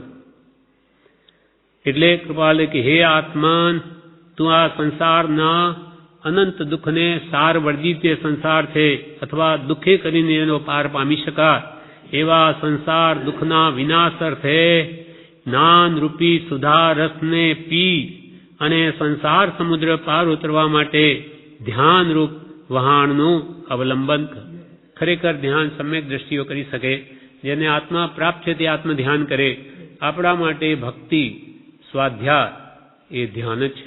ધ્યાન એટલે એકાગ્ર ચિત્ત કરી એના વચનોના મર્મ રહસ્યને સમજવાનો પ્રયત્ન કરવો, એ આપણા માટે ધ્યાન છે. એટલે કૃપાલ દેવે આત્મસિદ્ધિમાં જ કે ઔષધ વિચાર ધ્યાન, વિચારરૂપ ધ્યાન આપણા માટે. તો એનું ફળ શું આવશે? કરત કર વસ્તુ વિચાર ધ્યાવતે મન પામે વિશ્રામ, રસ સ્વાદ સુખ ઉપજે અનુભવ યાકો નામ. આ સત્પુરુષના વચનોને ઊંડાણથી તલસ્પર્શી જ્ઞાન મેળવતા આપણને આત્માનો અનુભવ થશે. વસ્તુ વિચાર ધ્યાવતે મન પામે વિશ્રામ, મન વિશ્રાંતિ પામશે અને રસ સ્વાદ સુખ ઉપજે, એમાંથી આત્માના રસનો અનુભવ, રસસ્વાદ ઉપજે, અનુભવ યાકો નામ. એનું નામ જ આત્માનુભવ છે. આ અપૂર્ણ છે. કૃપાલદેવે છેલ્લું લખ્યું અપૂર્ણ, એટલે આ પત્ર અપૂર્ણ કૃપાલદેવે મૂક્યો છે. આ પ્રમાણે આ પત્રમાં આપણને શું બતાવ્યું કે મનુષ્ય ભાવ અત્યંત દુર્લભ છે. ગુણ સહિત એટલે પૂર્વનું આરાધકપણું આપણે લઈને આવ્યા હોઈએ અહીંયા, એવો માનવ દેહ તો આ કાળમાં બહુ દુર્લભ છે. કોઈક વિરલા જ એવા છે જીવો આરાધક પૂર્વના, નહીં તો આ કાળમાં તમને આ માનવ દેહ મળ્યો. માટે તમે પોતાનો નિશ્ચય કરીને પોતાનું કર્તવ્ય સફળ કરવું જોઈએ. અને આપણા માટે પ્રભુશ્રીની કૃપાથી પરમ કૃપાળુ દેવનો યોગ મળ્યો છે, એટલે આત્માનો માર્ગ, આત્મપ્રાપ્તિનો સુલભ બન્યો છે. માટે આ બીજા જન્મોમાં જે કાર્ય નથી થઈ શકતું તે આ કાર્યમાં તમારે કે અવશ્ય કરવું જોઈએ. અને પુરુષાર્થને જ્ઞાનીઓ મુખ્યતા આપી છે. ધર્મ, અર્થ, કામ અને મોક્ષ પુરુષાર્થ સૌથી શ્રેષ્ઠ તો મુક્તિ મેળવવી એ પુરુષાર્થ છે, પણ એના માટે ધર્મ પુરુષાર્થ જોઈએ. અને અર્થ અને કામ તો ગ્રસ્ત હોય, સંસાર સંપૂર્ણ ત્યાગી ન શકે, તો એને અર્થ પેદા કરવું પડે, ધનાદિ કુટુંબ ચલાવવા, અને કામાદિ વૃત્તિઓને રોકવા માટે ગ્રસ્ત ધર્મ સ્વીકારે, અને એમ રહીને પણ એ મોક્ષ પ્રાપ્તિ કરવાનો નિરંતર પુરુષાર્થ કરતો રહે. કેમ કે મોક્ષ એવી વસ્તુ છે કે જે કર્મ બંધનના પ્રકારો, પ્રકૃતિ, પ્રદેશ, સ્થિતિબંધ કે અનુભાગ બંધથી સર્વતા રહિત કરી શકે સર્વકાલને માટે, એવો મોક્ષ સર્વશ્રેષ્ઠ છે. એટલે સર્વ ધર્મ મુક્તિને શ્રેષ્ઠ કહી છે. તો એ મેળવવા માટે કે છે ખૂબ પ્રયત્ન કરો. એ ઇન્દ્રિયોથી સાવ જુદું સુખ છે, સ્વભાવથી ઉત્પન્ન થયેલું. એને કોઈ જગતના પદાર્થના સુખ સાથે ઉપમા આપી શકાય એમ નથી. માટે ધીરવીર પુરુષો અત્યંત પુરુષાર્થ કરીને પણ એ મોક્ષ મેળવવા માટે તપ કરે છે, અને સમ્યક જ્ઞાન દર્શન ચારિત્ર્ય મોક્ષના ઉપાય છે, માટે એને જ આદરે છે. અને એના માટે કૃપાલ કહે છે કે હે ભવ્યો, હે આત્મન, તો આ સંસાર દુઃખનો જડ મૂળથી નાશ કરવા માટે જ્ઞાન રૂપી સુધારસને પી, જ્ઞાની પુરુષના વચનને વાંચ, વિચાર, અને આવા ભયંકર દુરંત દુઃખરૂપ દુઃખને દુઃખ જ છે એવા જે સંસાર રૂપી સમુદ્રથી પાર ઉતરવા માટે ધ્યાન રૂપી વહાણનું અવલંબન કર. વહાણમાં બેસે તો જેમ સમુદ્ર તરી શકાય, તેમ આ ભગવાનના વચનોને વિચારી અને સ્વરૂપમાં સ્થિત થઈ અને આ જગતના સર્વ દુઃખોથી પાર થઈ જાય સર્વકાળને માટે, કેમ કે એવો તને યોગ મળ્યો છે. હજુ કંઈ કૃપાલદેવને આ વિશે કહેવું હશે, પણ અહીંયા અપૂર્ણ લખ્યું છે. આ પ્રમાણે 102મો પત્ર પૂરો થયો. જે ક્રમાંકમાં આવ્યો એ વિશેષ આપણે યથાવસર વચનામૃત પત્રાંક 103 વચનામૃત પત્રાંક 103 ના, એ નથી વંચાયું, સળંગ 2 સુધી જ વાંચ્યું છે. પત્રાંક 103 વચનામૃત પત્રાંક 103 મુંબઈ મહા 1946. એમાં કૃપાલદેવ લખે છે, કુટુંબ રૂપી કાજળની કોટડીના વાસથી સંસાર વધે છે.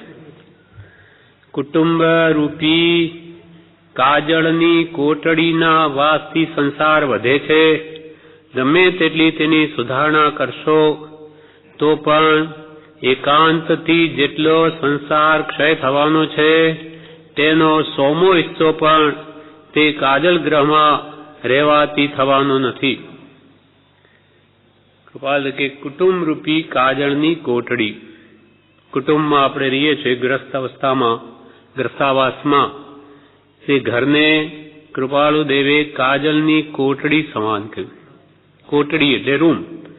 કાજલની રૂમ હોય જ્યાં બધી કાળાશ ઠસોઠસ ભરેલી હોય. હવે એમાં જો આપણે વસીએ કે પગ પણ ધરીએ તો કાળાશ તો લાગે જ. काजल की कोटड़ी में कैसो हूँ सयानो जाय, काजल की एक લીક લાગી હે પે લાગી. ગમે એટલો હોશિયાર થઈને પગ મૂકે પણ બધું કાળાશ જ છે ચારે બાજુ, એટલે એનો ડાઘ લાગે ને લાગે જ. એટલે કુટુંબ રૂપી કાજલની કોટડીના આવાસથી સંસાર વધે. સંસાર એટલે મોહ વધે, કર્મની કાળાશ વધે છે. ગમે તેટલી સુધારણા એટલે વ્રત તપ જપથી કે આરાધના કરીને પણ ઘરમાં રહીને સંસાર ક્ષય થવાનો પ્રયત્ન કરીશું તો ગમે તેટલી તેની સુધારણા એટલે વ્રત તપ જપથી આત્માની શુદ્ધિ કરવા પ્રયત્ન કરીશું તો પણ એકાંતથી જેટલો સંસાર ક્ષય થવાનો છે, એકાંતથી સર્વસંગ પરિત્યાગ કરી અથવા આવો બધો સંસાર મૂકી દઈ એકાંતમાં રહીને આરાધના કરવાથી જેટલો સંસાર ક્ષય થવાનો છે તેનો 100મો હિસ્સો પણ તે કાજલ ગ્રહમાં રહેવાથી થવાનો નથી. તેનો 100મો ભાગ પણ ઘરમાં રહેવાથી આરાધના કરવા છતાં થવાનો નથી. કેમ એમ? એકાંતમાં જેટલો સંસાર ક્ષય થઈ શકે શીઘ્ર એનો 100મો ભાગ પણ ઘરમાં રહેવાથી ન થાય. એનું કારણ શું? તો કે કષાયનું તે નિમિત્ત છે. ઘરમાં અનેક કષાયના કારણો છે. ક્રોધ, માન, માયા, લોભાદિના કે 5 ઇન્દ્રિયના વિષયોના કષાયનું તે નિમિત્ત છે. મોહને રહેવાનો અનાદિકાળનો પર્વત છે. મોહ ક્યાં રહે? ઘરમાં, કુટુંબમાં.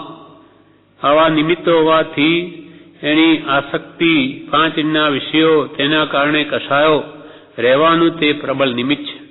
ઘર કુટુંબ કષાયનું તે નિમિત્ત છે. મોહને રહેવાનો અનાદિકાળનો પર્વત છે. મોહ રૂપી સિંહ ક્યાં રહે? પર્વતની ગુફાઓમાં. તેમ આપણી વૃત્તિઓ વિષય કષાવાળી ક્યાં રહે? તો કે ઘરમાં. પ્રત્યેક અંતર ગુફામાં તે જ્વાજલ્યમાન છે. એ મોહ પ્રત્યેક વ્યક્તિની અંતર ગુફામાં મોહ તે જ્વાજલ્યમાન છે, પ્રજ્વલિત છે. સુધારણા કરતા એટલે એ અંતરમાં રહેલા રાગ દ્વેષાદી ભાવોને ઘટાડતા, મટાડવાનો પ્રયત્ન કરતા, તેની સુધારણા કરતા વખતે સાધોત્પત્તિ થવી સંભવે. ઘણી મહેનત કરીશું તો એ ઘરમાં બહુ તો શ્રાવક ધર્મ સુધી પહોંચી શકાય, પંચમ ગુણ સ્થાન તક. શ્રાદ્ધોત્પત્તિ એટલે શ્રાદ્ધ એટલે શ્રાવક ધર્મ અને ઉત્પત્તિ એટલે પ્રગટતા. ફૂટનોટમાં લખ્યું છે. એટલે ઘરમાં રહીને ગમે એટલું તપ જપ આપણે કરવા, ભક્તિ સત્સંગ સ્વાધ્યાય, તો પણ કે છે બહુ તો તમે ઢેટ 5મા ગુણસ્થાન સુધી જઈ શકશો, એથી વધારે નહીં. પછી તો મુનિપણાનો ભાવ આવે. આત્મજ્ઞાન સહિતની વાત છે. સુધારણા કરતા એટલે ઘરમાં રહીને પુરુષાર્થ કરતા વખતે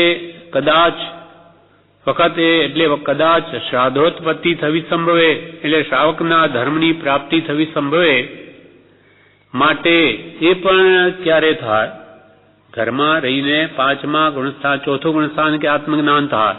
આત્મજ્ઞાન સહિત વ્રત તપ આવવા, તે પણ ક્યારે થાય? તો કે ત્યાં આટલો તમારો પુરુષાર્થ જાગૃત હશે તો. શું કરવું ઘરમાં રહીને કે જેથી શ્રાવકના વ્રત આવે આત્મજ્ઞાન સહિત? તે આગળ જણાવે છે કે કુટુંબરૂપી કાજલની કોટડીના વાસથી સંસાર વધે છે. ગમે તેટલી તેની સુધારણા કરશો તો પણ એકાંતથી જેટલો સંસાર ક્ષય થવાનો છે, તેનો 100મો હિસ્સો પણ તે કાજલગ્રહમાં રહેવાથી થવાનો નથી. કારણ કે તે કષાયનું નિમિત્ત છે. ઘરમાં કષાયનું નિમિત્ત છે. મોહને રહેવાનો અનાદિકાળનો પર્વત છે. પ્રત્યેક અંતર ગુફામાં તે જ્વાજલ્યમાન છે. સંસારી મોહી જીવોને અંતરમાં તે મોહ સદા પ્રજ્વલિત છે. પ્રજ્વલિત જ્વાજલ્યમાન એટલે જેમ અગ્નિ સળગતી હોય તેની કેલી જ્વાલાઓ બધી ઉપર આમ ચારે બાજુથી ભભૂકતી હોય, તેમ પ્રત્યેક સંસારી જીવના હૃદયમાં મોહ છે તે પ્રજ્વલિત છે, જ્વાજલ્યમાન છે. સુધારણા કરતા ત્યાં ઘરમાં રહીને આવા મોહના નિમિત્તોમાં રહીને એ રાગદ્વેષાદી મોહને ઘટાડવાનો પ્રયત્ન કરતા વખતે સાધોત્પત્તિ થવી સંભવે. વખતે એટલે કદાચ શ્રાવકના વ્રત આવવા સંભવે. માટે પણ ત્યાંય આ શ્રાવકના વ્રત લાવવા માટે શું કરવું? માટે ત્યાં અલ્પભાષી થવું. આવા ગુણો પ્રગટાવવા હોય તો ઘરમાં રહ્યા છતાં અલ્પભાષી થવું. બહુ બોલવું નહીં. બોલ કરવાથી સંકલ્પ વિકલ્પ બહુ વધ્યા કરે, એટલે આત્મા પોતાના સ્વ આત્મ વિચારણા પોતાની કરી ન શકે. એટલે ઘરમાં રહેવાનું થતું હોય તો અલ્પભાષી થવું. લવારી કરવી નહીં, બોલ 5 અક્ષરોથી પત્તો 10 કહેવાની. અલ્પભાષી થવું. પછી અલ્પહાસી થવું. બહુ હસવાપણાની પણ આદત ન રાખવી, પણ ગંભીરતા રાખવી. ગંભીરતા એ ગુણ છે. એટલે ઘરમાં રહેવાનું થાય તો અલ્પભાષી થવું, અલ્પહાસી થવું, અલ્પ પરિચય થવું. પરિચય પણ ઘટાડવો. કામ પૂરતું કામ કોઈથી. પરિચય સત્સંગીઓનો રાખવો, બીજા કોઈનો નહીં, સંસારીઓનો. એટલી સંસાર વધે છે, મોહ વધે છે. જરૂર પૂરતો જ પરિચય કુટુંબીઓથી કે વ્યવહારના સગાવાલાઓથી રાખવો કે કોઈથી પણ બધા વિશેષ પરિચય રાખવો નહીં. સમય અમૂલ્ય છે અને એકબીજાને મળવામાં જ બધું પૂરું થઈ જાય તો આત્મહિત ક્યારે કરે? એટલે અલ્પહાસી થવું, અલ્પભાષી થવું અને અલ્પ પરિચય થવું. પરિચય પણ બહુ વધારવા નહીં તો આજે એને મળવા ગયા, રવિવારે પેલો બીજો આવે, આમ આપણો સમય બધા એકબીજાને મળવામાં જ વેડફાઈ જાય. અલ્પ પરિચય થવું, અલ્પ આવકારી થવું. બહુ આવો કહેવું નહીં કે આવજો અમારા ઘરે. તો આપણને માન સમય મળતો હોય તે એકબીજાને રંજન કરવામાં કે બીજાથી રંજીત થવામાં જ બધું પૂરું થઈ જાય. માટે બહુ આવું માયાળપણું બતાવવું નહીં. જેને આત્મકલ્યાણ કરવું હોય, સમયનો સદુપયોગ કરવો હોય તેની આ વાત છે. જેને આત્મદશા વધારવી હોય તેને કૃપાલ કે આવું કરવું. અલ્પભાષી થવું, અલ્પહાસી થવું, અલ્પ પરિચય થવું, અલ્પ આવકારી થવું, આવકાર પણ ઓછા આપવા, વ્યવહાર પૂરતું ઠીક છે, વધારે પડતું નહીં. અલ્પ ભાવના દર્શાવી, અંતઃકરણની બહુ ભાવના નહીં બતાવવી કે આ તો કેટલા માયાળુ છે, આવો આવો કે આવું જગતમાં રૂડું દેખાડવા ગમે તેટલું પ્રયત્ન કરવાથી રૂડું થશે નહીં, આત્માનું રૂડું રહી જશે. પણ દુનિયામાં આવો પોતાનું બહુ માયાળુપણો બતાવવાનો પ્રયત્ન કરવો નહીં. અલ્પ આવકારી થવું, અલ્પ ભાવના દર્શાવી, અંતરની ભાવના પણ બહુ બતાવી નહીં. અલ્પ સહચારી થવું, મિત્ર પણ અલ્પ રાખવા, ભાઈપણા બહેનપણા કરવા નહીં, મિત્રતા કોઈથી વધારવી નહીં. કામથી કામ ધંધા પુરુષોને હોય કે સ્ત્રીઓને ઘરનું કામ કોઈ વિશેષ સમય મળે તો કંઈ વાંચન વિચાર ભક્તિ વગેરે કરવા, પણ કોઈના ઘરે જઈને બહેનોએ સમય વગાડવો નહીં. અને પુરુષોએ પણ આ ધંધા સિવાયનો સમય મળે તો આત્મહિતમાં તેનો ઉપયોગ કરવો. અલ્પ આવકારી થવું, અલ્પ ભાવના દર્શાવી, અલ્પ સહચારી થવું, અલ્પ ગુરુ થવું, મોટા પણ થવું નહીં સમાજમાં. ત્યાં પછી મોટાને જેમ પોપટ મીઠું બોલે તો એને પાંજરામાં પૂરે, તેમ વધારે હોશિયારી બતાવશે તો એને સમાજમાં મોટો કરશે. તમે આગળ થાઓ, તમે બધું સંભાળો, એટલે આ વળી લપ પડગે, ઉપાધિ આવી પડે. બધી ઘરની ઓછી છે તે બીજાની સમાજની લઈએ, એટલે ત્યાં અલ્પ ગુરુ થવું એટલે મોટા થવા જતાં લફરા વધે, માટે મોટાઈ બતાવી નહીં, એટલે ડાપણ કરવું નહીં. એટલે એને બધા પછી આગળ કરે ને એનો સમય જીવન આખું બરબાદ થઈ જાય. દુનિયામાં ભલે વાવા કરે પણ તેથી એનું કલ્યાણ ન થાય. સમાજના કામ કરવાથી પુણ્ય બાંધે અલ્પ, ઠીક છે, પણ એના કરતો ઘણું વિશેષ કામ આપણાથી આત્મિતનું થઈ શકે તો તેવા કામો કરવા જોઈએ. અલ્પ ગુરુ થવું, પરિણામ વિચારવું, એટલે પૂર્વાપર વિચારીને કામ કરવું આગળ પાછળ કે એનું ફળ શું આવશે. આવી રીતે હું બધાને રાજી રાખવામાં, આવા કામ કરવામાં જીવન વ્યતીત કરી દઈશ, મારું કલ્યાણ કોણ કરશે? મારી સ્વદયા કોણ ખાશે? પરની દયામાં ધર્મ માની લઈશ, મારા આત્માનો ઉદ્ધાર કોણ કરશે? અને વસ્તુ સ્વરૂપ જાણીને નિવૃત્તિ મેળવીને ભક્તિ સત્સંગ સ્વાધ્યાય કરે નહીં તો પોતે શું સમજી શકે?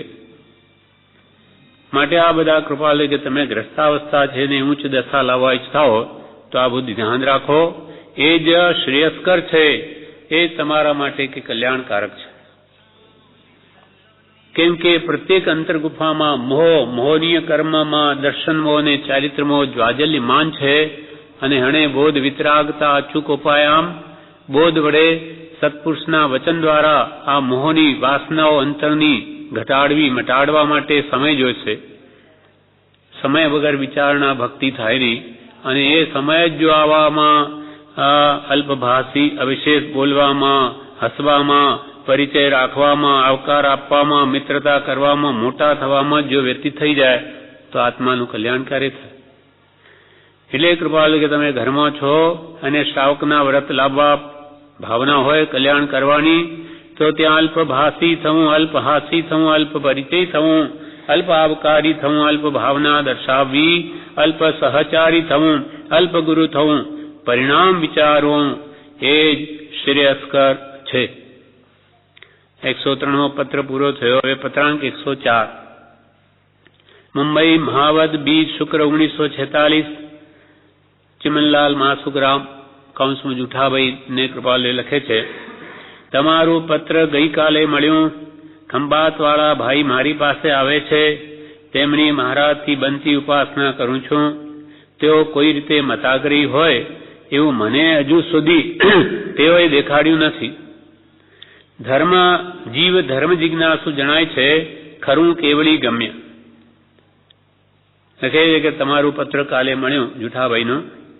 ખંભાતવાળા ભાઈ જે તમે કહો છો મારી પાસે આવે છે, એ નામ નથી લખ્યું, કોણ છે ખબર નહીં. હા, કાં ત્રિભુવનભાઈ કે અંબાલાલભાઈ. કેમ કે જુઠાભાઈને અંબાલાલભાઈને જે કૃપાલીની ઓળખાણ થઈ તે જુઠાભાઈથી થઈ છે.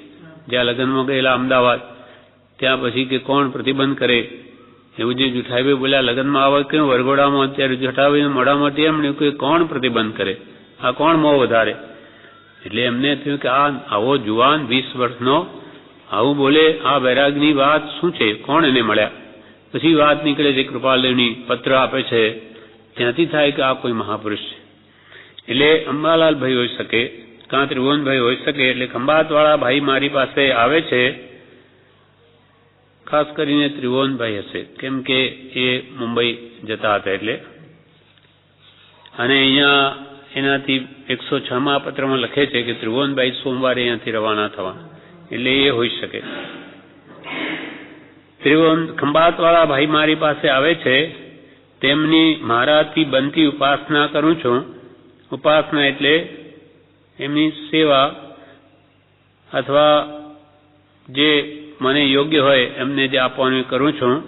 તેઓ કોઈ મતાગ્રહી હોય એવું મને હજુ સુધી તેઓ દેખાડ્યું નથી. કોઈ એમના મતનો એમને આગ્રહ હોય એવું મને આજ સુધી એમણે બતાવ્યું નથી. જીવ ધર્મ જિજ્ઞાસુ જણાય છે. ધર્મ જાણવાની જિજ્ઞાસા જણાય છે એ વ્યક્તિ. કૃપાલદેવે એમ કહ્યું, ખરું કેવળી ગમે. ખરું તો એના અંતરમાં શું છે કેવળનાની જાણે. તમારી આરોગ્યતા ઈચ્છું છું, તમારી જિજ્ઞાસા માટે હું નિરૂપાય છું. વ્યવહાર ક્રમ તોડીને હું કંઈ નથી લખી શકું, એ તમને અનુભવ છે, તો હવે કાં પૂછાવો. તમારી આરોગ્યતા સ્વસ્થ થા, જુઠાભાઈને લખે કૃપાલ, એ ઈચ્છું છું અને તમારી જિજ્ઞાસા માટે હું નિરૂપાય છું. કાં તો કૃપાલ તમે અહીંયા આવો અમદાવાદ, એમનો સમાગમની નિરંતર એમને કામના રહે, કાં હું ત્યાં આવવું પડે, કંઈ બની શકે નહીં તબિયતના કારણે. એટલે તમારી જિજ્ઞાસા માટે હું નિરૂપાય છું. વ્યવહાર ક્રમ તોડીને હું કંઈ નહીં લખી શકું. જે કાળે જેમ થતું હશે તે પ્રમાણે મારે કે તમારે વર્તવું પડશે. વ્યવહાર ક્રમ તોડીને હું કંઈ નહીં લખી શકું, એ તમને અનુભવ છે, તો હવે કાં પૂછાવો. તો શું કામ પૂછો છો ફરી એ વાત? તમારી આત્મચર્યા શુદ્ધ રહે એમ તેમ પ્રવર્તજો. તમારા આત્માની ચર્યા, અંતરંગ આત્મવિચારણા, આત્માના ભાવો તે શુદ્ધ રહે તેમ પ્રવર્તજો. ભાવ શુદ્ધિ તમારી કેમ બની રહે એ ધ્યાન રાખજો. કેમ કે શુભાશુભ પરિણામની ધારા ઉપર બંધ મોક્ષની વ્યવસ્થા છે, શારીરિક ચેષ્ટા પ્રમાણે તે નથી. એટલે અંતરની ભાવ શુદ્ધિ જાળવજો કે ભાવ ક્યાં રહે છે. જેવા આપણા ભાવ તેવા બંધ છે. જેમ કે આપણે અહીંયા હમણાં ભક્તિમાં બેઠા, પણ આપણા અંતરમાં જો સંસારના વિચારો ઘરના, કુટુંબના કે ધંધાના ચાલતા હોય તો કર્મબંધ તે પ્રમાણે થાય. અહીંયા બેઠા માત્રથી બધું પુણ્ય બંધાઈ જાય એમ નથી, પણ અહીંયા આપણો ઉપયોગ ભાવ જોડીને રાખીએ, કરી વૃત્તિ અખંડ સન્મુખ ભગવાનના વચન, તો અહીંયા તેવો લાભ થાય. જ્યાં મન છે ત્યાં પોતે છે. કેમ કે મન એવ મનુષ્યાણામ કારણમ બંધ મોક્ષ. બંધ અને મોક્ષનું કારણ મન છે. એટલે તમારી આત્મચર્યા શુદ્ધ રહે તેમ પ્રવર્તજો. જીને કહેલા પદાર્થો યથાર્થ છે એ જ અત્યારે ભલામણ. જીનેશ્વર ભગવાને જે 7 તત્વો કહ્યા, તે જે કંઈ પણ ઉપદેશ આપ્યો કેવળ જ્ઞાનથી જોઈને, એ સંપૂર્ણ સત્ય છે. વિતરાગનો કહેલો પરમ શાંત રસમય ધર્મ પૂર્ણ સત્ય છે, એવો નિશ્ચય રાખજો. જીને કહેલા, જીનેશ્વર ભગવંતોએ કેવળી પ્રરૂપિત ધર્મ, કેવલ જ્ઞાન વડે જગતની સર્વ વ્યવસ્થા જોઈને જે પદાર્થોનું નિરૂપણ કર્યું છે તે યથાર્થ છે. એમાં અનંતાંશ ભાગ પણ મિથ્યા હોઈ શકે નહીં. કેમ કે ભગવાન જો કહે કેવળ જ્ઞાનથી જોઈને, કોઈ કાળે મિથ્યા ન હોય. જીને કહેલા પદાર્થો યથાર્થ છે એ જ અત્યારે ભલામણ. બસ એના પર દ્રઢ ધ્યાન રાખો. કેમ કે તત્વા શ્રદ્ધાનમ સમ્યક દર્શનમ. ભગવાને કહેલા તત્વોની શ્રદ્ધા એ સમકીત છે. અને તમારી આત્મચર્યા શુદ્ધ રાખજો. એ અંતમાં ભલામણ કરીને આ પત્ર પૂરો કર્યો છે.